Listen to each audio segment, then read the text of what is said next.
We want to look at this question on how can we find probabilities for the discrete random variable given its PMF. Now, before that, let's just keep in mind a couple of things before we actually do the question. To find probabilities for a discrete random variable using its PMF. So these are things we should keep in mind. Keep in mind. Before we actually proceed to the questions, let's note a couple of things. First things first, always keep in mind the values it can take. Keep in mind the values the random variable takes on. Right, so we should always keep in mind what possible values can it take. Like in this example, it can take 0 to 6. This becomes even more important when you have to identify what the discrete random variable is. Like, is it binomial? Is it, for example, is it binomial, or is it like geometric or a root, right? Because in that case, then you need to identify yourself what possible values can it take. So it's important to keep this in mind. Second, always check if probability of, so this is something that you should also check, particularly when you have to find the probability that x is at least 2, x is at most 2. Usually when you see the word at least or at most there, you should be using the complement to check if probability of complement is easier to find, right? Is it easier to find the probability? Does it involve calculating a fewer number of probabilities, right? Third, we should keep in mind that OR means union. Now this will become relevant because say we had to find probability x is greater than 2, then this would be the probability x is 3 or 4 or 5 or 6. So there we should keep in mind OR means union. The next thing we should keep in mind is the probability of union of mutually exclusive events is sum of their individual probabilities, right? This is axiom number 3, is sum of their individual probabilities. So this is axiom 3 of probability, right?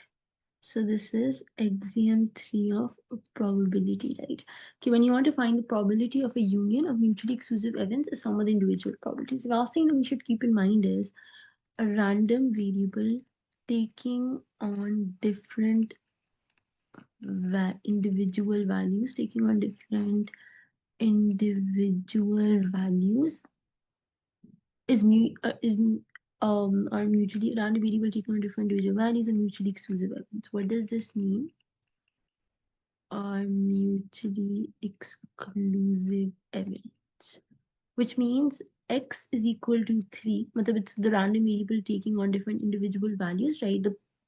Like if I'm looking at the random variable taking a value of 3 and x is equal to 4 are mutually exclusive events, right? So when you do an experiment, are mutually exclusive events. When you do an experiment, you can only get exactly one outcome. So you will only get one value of the random variable corresponding to that outcome. So when we're looking at the random variable taking on individual values, so those are mutually exclusive events. The random variable can either take a value 3 or 4. Obviously, if the interval, if we're looking at values it takes an interval, those might not be mutually exclusive. For example, you could have x is greater than 3 and x is greater than 2. They're clearly not mutually exclusive.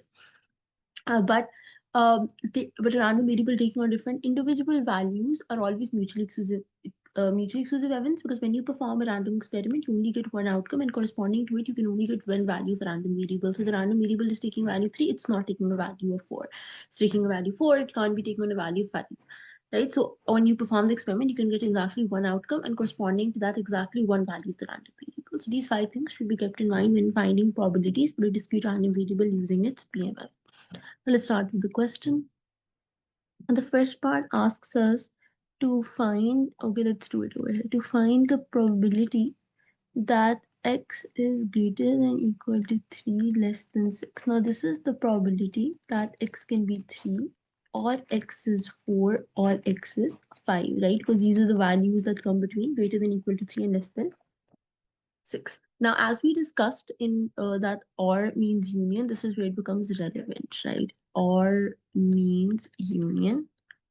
So what I can do is I can write this as the probability that x is 3 union x is 4 union x is 5, just like we discussed just right now, that the random variable taking different individual values are mutually exclusive events. So x is 3, x is 4, x is 5 are all mutually exclusive experiments. Because when you perform the random experiment, you'll get exactly one outcome, and corresponding to it, you can get only one value of the random variable, right? So these are all mutually, it can't be that when you perform the random experiment that x takes value 3, 4, 5, you can only take one of these values depending upon which one outcome you get. So because these are mutually exclusive events, and like we discussed, the probability of union of mutually exclusive events is the sum of individual probabilities. That is why we can add them. So the logic is this. Probability x is equal to 5, right? Since mutually exclusive, right? Since mutually exclusive. Right, and then we know what probability x is 3 is. We can see from here it's 0.2. Probability x is 4 is 0.2. X is 5 is 0.15. So it's 0.55. So we just applied what we learned. Let's do part B. Part B is the probability x is greater than 3. So again, over here, we're not given, right? We know, okay, we just have to find the probability x is greater than. We're not given an upper bound for this, but we know okay, x only takes values from 0 to 6, right? So we know so x can either be 4 or x can be 5. So here that's why it's important to keep in mind what values the random variable takes. Because we know x is greater than 3 could mean 4, 5, or 6 because it only takes values from 0 to 6, right? So again, keep in mind the values it takes. And or we know means union. So we can write this as probability x is 4 union x is 5 union x is 6. Again, we know the random variable taking on x is 4, x is 5, x is 6. These are all mutually exclusive events. Although you can only have random variable taking one value once you perform the random experiment. Right, so then you can just write the union of mutually exclusive events as the sum of the individual probabilities plus probability x is 6. Since mutually exclusive, mutually exclusive, so the probability that x is 4 is 0.2, x is 5 is 0.15, and x is 6 is 0.1. So this is 0.45. So now we want to find the probability x is less than equal to 4. Again, keep in mind the values it can take. So it can take values from 0 to 6. The probability x is less than equal to 4 would be 0, 1, 2, 3, 4. We could do it like this. Or like we talked about in one of the rules, always see whether probability of the complement is easier to find. In this case, it is. We can write probability x is less than equal to 4 is 1 minus probability x is greater than 4. Because we know the complement rule says because the complement rule says probability of A is 1 minus probability of not A. So the probability x is less than equal to 4 is 1 minus probability x is greater than 4. And why is this easier to find? Like this is easier to find in the sense that x is greater than 4 is just the probability x is 5 or x is 6, right? Because x can be 5 or 6. And then we know we apply the same logic that or means union. Right, so then we can write this as 1 minus probability x is 5 union x is 6. And then again, we know x is equal to 5 and x is equal to 6 are mutually exclusive events. So we can write the union as the sum of their individual probabilities, right? So again, since mutually exclusive, right? And then it's very simple. 1 minus 0.15 plus 0.1.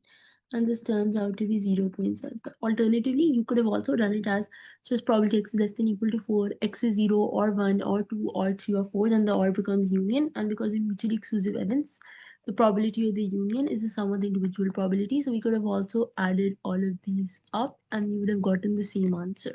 But over here, we could have also applied the complement rule as it involved using fewer calculations, right? With a lower number of probabilities. So last part for this is probability x is greater than 2, less than equal to 5.